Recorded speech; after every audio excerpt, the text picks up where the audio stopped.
Pour aller plus loin sur ce sujet, nous rejoignons en duplex depuis le lycée Pasteur l'instigateur de cette web radio, Bruno Roussel. Bruno, bonjour. Bonjour Frédéric. Et bravo pour cette belle interview de l'ambassadeur de Norvège. Merci. Alors Bruno, comment est né ce projet de web radio au lycée? C'est né d'une envie personnelle, envie d'un peu de changer les choses. Et puis j'ai regardé les formations que proposait le réseau Canopé de Lille. Et il y avait des formations le mercredi après-midi, créer une web radio, j'y suis allé. Donc on nous montrait comment manipuler les appareils numériques, assez simples.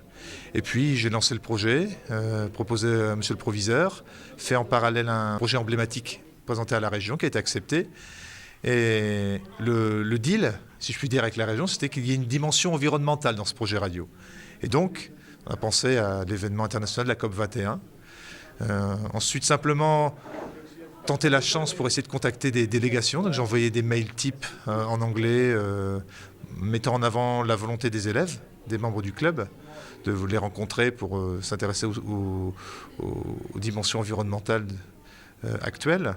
Et la Norvège a répondu spontanément 3 jours après l'envoi. Et de fil en aiguille, avec un contact à l'ambassade, nous devions d'abord les rencontrer véritablement au Bourget.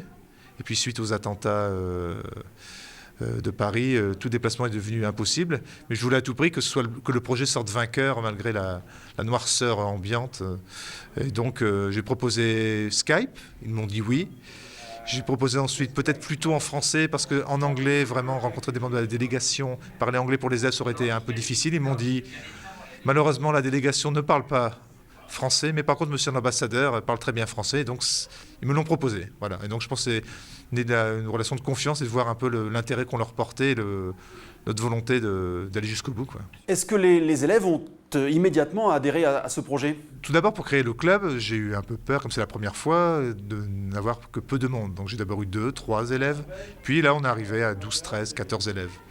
Certains élèves que j'avais l'an dernier en première, qui sont cette année en terminale, avec lesquels j'avais fait un projet avec les tablettes numériques du lycée, ils veulent travailler dans les médias ou faire des études sur le numérique. Donc ils sont venus un peu naturellement puis pour essayer. Et quand je leur ai proposé ça, ils n'ont pas tellement cru que c'était possible. Et en fait, c'est un peu la leçon du jour, quoi. Plus c'est impossible, plus c'est à faire. Alors on l'a vu dans le reportage de Sébastien Zanchetta, les élèves se sont parfaitement accommodés à cet exercice qui n'est pourtant pas facile. Qu'en avez-vous pensé?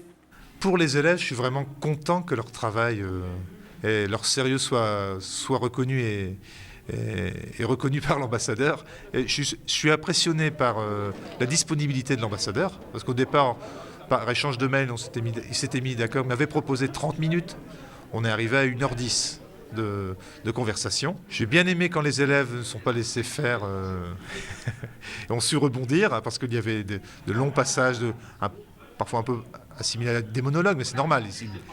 Il connaît très bien la question. M. Fifeux est un spécialiste du problème arctique. Donc il connaît très bien ces questions. Puis à titre professionnel, c'est vraiment la rapidité entre l'envie de faire un club en mars dernier et la concrétisation 6 mois plus tard, 6-7 mois plus tard. Et cette rapidité avec l'énergie déployée par les élèves donc, quand il y avait des difficultés, me rebooster un petit peu. Donc c'est très épanouissant professionnellement. Avez-vous été bluffé par l'attitude de vos élèves pendant cette interview? Oui, j'ai beaucoup aimé. Et quand d'eux-mêmes, ils communiquaient un peu sur la table en se passant une feuille ou en faisant un signe pour anticiper la question, pour sauter une question. Du coup, ça ne faisait pas du tout une interview scolaire. Et donc ça, ils ont été autonomes, quoi. Moi, j'étais sur le côté en train de vérifier constamment si ça enregistrait bien.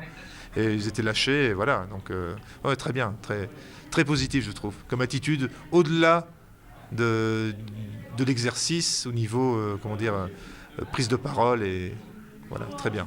Bruno Roussel, merci de votre présence et bon vent à cette web radio au lycée Pasteur. Merci à vous et au plaisir de vous rencontrer à nouveau. Nous restons à Hénin-Beaumont pour notre page sportive et un